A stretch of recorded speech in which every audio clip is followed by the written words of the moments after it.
मेरे प्रिय बच्चे, जीवन में कई बार ऐसा मोड़ आता है जब मनुष्य यह सोचने पर मजबूर हो जाता है कि उसका जीवन सही दिशा में आगे बढ़ भी रहा है या नहीं। वो ये सोचने पर मजबूर हो जाता है कि अब वह ऐसा क्या करे जिससे उसके जीवन को एक अतिरिक्त दिशा मिले, आशीर्वाद मिले और एक आकृति प्रदान हो। वो अपनी उपलब्धियों के बजाय उन नकारात्मक विचारों पर सोचने लगता है जिसने उसे पूरी तरह से बर्बाद करने पर जोर दिया। लेकिन आज तुम्हारे पास यह संदेश जब चल कर आया है तो ये संदेश कोई साधारण संदेश मात्र नहीं बल्कि एक मौका, एक अवसर, जहां तुम न केवल अपनी सोच को बदलोगे बल्कि एक ऐसी पुनरावृत्ति को जागृत करोगे जो तुम्हें हर तरह से विजयी रथ पर सवार करने के लिए अपनी जद्दोजहद करने को तैयार है। मेरे प्रिय, अगर तुम हर रोज रात को यह सोचकर सोते हो कि कल सब कुछ बदल जाएगा लेकिन सुबह फिर से वही पुरानी कहानी शुरू हो जाती है, तो आज की रात मेरे प्रिय बच्चे, तुम्हारे दिमाग में कुछ ऐसा घुसने वाला है जो तुम्हें अगले कुछ दिनों में पूरी तरह से बदल देगा।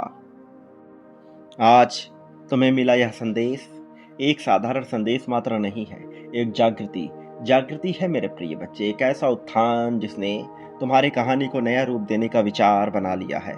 एक ऐसा मन जो अब तक तुमने ना सोचा था, एक ऐसा मन जो अब तक तुम्हारे परिश्रम के परिणाम स्वरूप परिणाम नहीं दे रहा था, लेकिन अब वो तुम्हें परिणाम देने को तैयार है। मेरे प्रिय बच्चे, मैं ब्रह्मांड की वह आवाज हूं जो हर कदम तुम्हारे साथ रही है, इसलिए तुम्हें इस संदेश को पूर्णतः अंत तक सुनना ही होगा। किसी भी परिस्थिति में, चाहे यह तुम्हारे मन का हो अथवा नहीं, तुम्हें इसे बीच में छोड़कर जाने की, अनदेखा करने की भूल नहीं करनी है। मेरे प्रिय बच्चे, समझो कि अब तुम्हारे लिए क्या होने वाला है। मेरे प्रिय बच्चे, जब मैं तुम्हें कुछ बताता हूं तो उसके पीछे बहुत से कारण निहित होते हैं। कई बार ये तुम्हारी समझ में नहीं आते और तुम बहुत जल्दी व्याकुल हो उठते हो। तुम्हें लगता है कि जीवन अब तुम्हें वह अवसर नहीं देगा जिसकी तुम आकांक्षा रखते हो, लेकिन वास्तव में यह तुम्हारी सोच के बिल्कुल विपरीत है, क्योंकि तुम्हारी सोच वहां तक नहीं पहुंच रही जहां तक मैं तुम्हें बताने के प्रयास में लगा हुआ हूं। मेरे प्रिय बच्चे, तुम जो अभी सुनने जा रहे हो ये कोई आम बात नहीं है। आने वाले कुछ समय में तुम्हें पता लगेगा कि तुम कैसे खास हो, कैसे विशेष हो। लेकिन उससे पहले तुम्हारा यह जानना अत्यंत आवश्यक है कि इस संसार में जिस पर भी ब्रह्मांड अपनी दया दृष्टि दिखाता है, अर्थात ब्रह्मांड जिसके पक्ष में कार्य करना प्रारंभ करता है, उसे ऐसा नजर आता है कि चुनौतियां उसके लिए जरूर गढ़ी गई हैं, किंतु वास्तविकता इससे बिल्कुल अलग है। जीवन में जद्दोजहद कर आगे बढ़ने की होड़ और अपने लक्ष्य को समझने की होड़ हर किसी के भीतर होती है, लेकिन अब हर कोई तो विजय रथ पे नहीं आ सकता, वरना ब्रह्मांड का संतुलन ही बिगड़ जाएगा। और संतुलन के लिए आवश्यक इसलिए है मेरे प्रिय बच्चे, क्योंकि मनुष्य अपने कर्मों के आधार पर और अपनी सोच के आधार पर निर्मित करता है अपने भाग्य को, और भाग्य के आधार पे तय होते हैं उसके परिणाम। तो क्रियाएं भले ही कैसी हों, किंतु परिणाम निर्भर करता है भाग्य पर, और भाग्य निर्भर करता है मानसिकता पर। मानसिकता से किए गए कर्मों के आधार पर यह तय होता है। तो मेरे प्रिय बच्चे, तुम्हारे लिए आवश्यक यह है कि तुम अपनी मानसिकता में बदलाव करो। एक बार तुम सही आदत पकड़ ले गए, फिर तुम्हें कोई पीछे नहीं कर सकता, कोई पीछे गिरा नहीं सकता। ये उत्थान की प्रक्रिया में शामिल होने का तुम्हारा पहला अवसर नहीं है मेरे प्रिय, लेकिन हाँ, ये एक महत्वपूर्ण अवसर जरूर है, क्योंकि तुमने बहुत कुछ गंवाया है। तो अब बारी गंवाने की नहीं है। तुम्हारी चाहतों से उत्पन्न हुआ तुम्हारा यह पल अब तुम्हें सब कुछ देने को स्वयं ही बेताब हो रहा है। मेरे प्रिय बच्चे, तुम्हें सोचने, समझने, जानने और खुशहाल जीवन व्यतीत करने का ये जो पल मिला है पूरी तरह से तुम्हारे हक में जाने को तैयार है।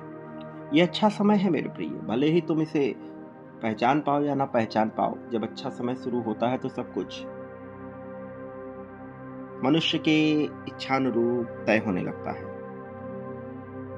फिर ऐसे समय में तुम चाहे गलत फैसले भी लेते हो तो तुम्हारे हक में जाता है।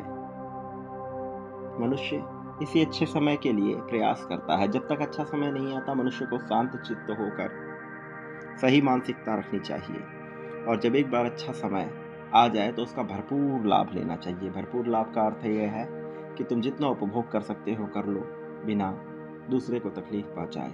लेकिन इसका यह भी अर्थ नहीं कि तुम हर किसी की बात को इस कदर दिल से लगा लो कि खुद को ही चोटिल कर बैठो, खुद को ही तकलीफ पहुंचाओ बैठो। मेरे प्रिय बच्चे, तुम जितना मुक्त होकर स्वतंत्र होकर जियोगे उतना तुम्हारे लिए बेहतर, और जितने तुम बड़ी बड़ी बातें सोचोगे उतना तुम्हारे लिए दुखदाई होता है। इसलिए तुम्हें बहुत ज़्यादा विचार करने की आवश्यकता ही नहीं करनी चाहिए। तुम जितना सरल, साधारण और आसान तरीके से सोचोगे उतना जीवन रुचिकर लगने लगेगा। मेरे प्रिय बच्चे, मैं तुम्हें एकदम सच्ची बात बताता हूँ।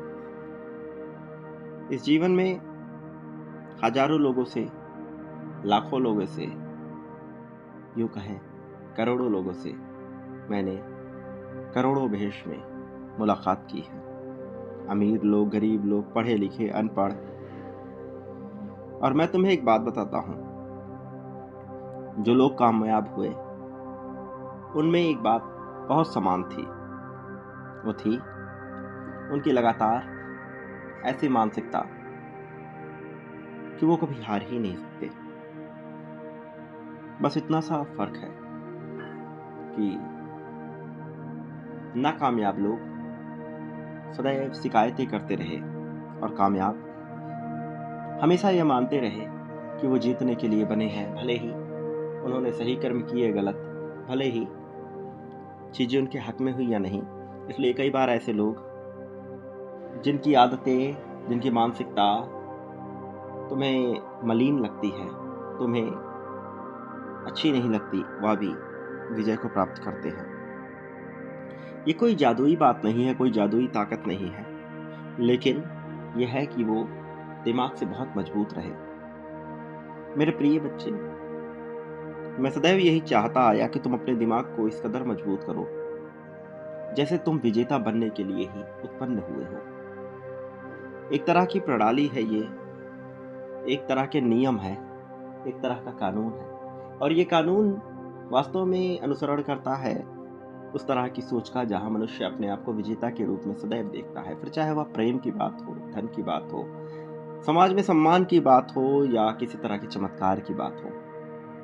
प्रेम जिसमें मनुष्य कई बार अच्छे दिल का होने के बावजूद सब कुछ खो बैठता है और ब्रह्मांड के ऊपर पूरी जिम्मेदारी सौंप देता है कि वह उसके लिए कार्य करे, अन्यथा वह शिकायतें करता रहता है। वहीं दूसरी ओर वो जो दिमाग से काफी मजबूत होते हैं,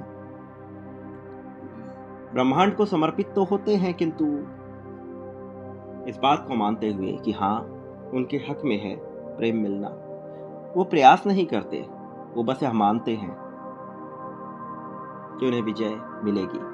वास्तव में वो मानते हैं मेरे प्रिय बच्चे। प्रेम की भाषा में बोली जाने वाली एक बात है, प्रेम के तर्क में रखा जाने वाला अपना एक विचार। तो तुम्हें धन प्रेम के लिए यह मानना ही होगा कि तुम इसके योग्य हो। जब तक तुम अपने आप को छोटा, मलिन, तुच्छ या नकारा मानते रहोगे तुम्हें यह प्रेम हासिल नहीं होगा। दूसरों से तुलनाएं तुम्हें बर्बाद कर देगा, और तुलना के बिना यह मानकर जीना कि तुम्हारे हिस्से सब कुछ स्वतः आना चाहिए तुम्हें विजय रथ पर लेकर जाएगा। वैलिडेशन की मांग करने वाला मनुष्य पूरी तरह से बर्बाद हो जाता है, क्योंकि वह चाहता है कि उसके सभी क्रियाओं को लोग अच्छा कहें, उसके द्वारा किए गए हर कार्य को, चाहे उसने छोटा सा खाना पकाया हो, चाहे उसने छोटा सा कार्य किया हो, वो सब में यही मांग करता है, यही सीखता है, यही जानता है और यही चाहता है कि लोग उसे अच्छा कहें, और उसकी यही मांग उसे डुबोती है। मेरे प्रिय बच्चे, मैं चाहता हूं कि तुम ना डूबो, मैं चाहता हूं कि तुम ऐसी मांगे ना रखो। मैं चाहता हूं तुम ब्रह्मांड से मांग रखो, ईश्वरीय दूतों से मांग रखो, ना कि साधारण मनुष्यों से। और फिर देखो कैसे कैसे तुम लाभ की ओर जाते हो, कैसे तुम विजय की ओर जाते हो। मेरा यकीन करो, तुम बहुत तगड़ी विजय पाने वाले हो, जब तक तुमने कभी नहीं सोचा था। इसे पाकर तुम बहुत प्रसन्न होने वाले हो मेरे प्रिय बच्चे। ये तुम्हारे हक में आ रहा है, तो इसे स्वीकार करो, इसे अंगीकृत करो, इसे अपना लो मेरे प्रिय बच्चे। मैं तुम्हें कभी अकेला नहीं छोड़ूंगा, न मैंने कभी छोड़ा। लेकिन तुम्हें यह याद रखना होगा कि मनुष्य वही पाता है जो क्रियाएं वो दोहराता है। वो शिकायतें करता है तो शिकायतें पाता है, वो समर्पण करता है तो ब्रह्मांड भी उसके लिए समर्पित हो जाता है। तो तय तुम्हें करना है कि तुम क्या बांटते हो। प्रेम, धन, संपत्ति, समृद्धि, खुशहाली, सब कुछ तुम्हें मिलेगा मेरे प्रिय बच्चे। तय तुम्हें करना है। फिर देखो कैसे सब होता है मेरे प्रिय बच्चे। ये याद रखना कि मैंने तुम्हारे लिए कार्य किया है। ये याद रखना कि मैंने तुम्हारे विजय के लिए कार्य किया है। जीवन तुम्हारे हक में जाएगा मेरे प्रिय बच्चे।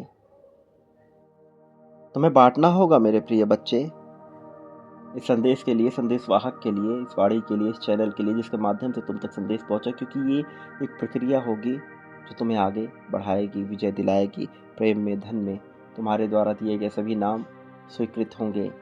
वो धनराशि स्वीकृत होगी जो तुमने मांगी है, उससे कहीं ज़्यादा होगा, कई गुना बड़ी मात्रा में। पर तुम्हें भी बांटना होगा। संख्या 51 के क्रम में आगे बढ़ते हुए मेरे प्रिय बच्चे आभार व्यक्त करो और लिखो कि हाँ, तुम बांटने को तैयार हो विजय पाने के लिए मेरे प्रिय बच्चे। संख्या 51,000 आवश्यक संख्या है, इसे मत भूलना। संख्या 1111 लिखकर अपनी जीत की पुष्टि करो और मेरे आने वाले संदेशों की प्रतीक्षा करो। मैं अवश्य आऊँगा तुम्हारा मार्गदर्शन करने, तुम्हें जीत दिलाने, जीत की राह में तुम्हें सर्वोत्तम ऊंचाइयों तक लेकर जाने के लिए। सदा सुखी रहो, तुम्हारा कल्याण हो, तुम्हारी प्रगति हो, यही होगा मेरे प्रिय, यही सत्य है। तुम्हारा कल्याण निश्चित है, सत्य है।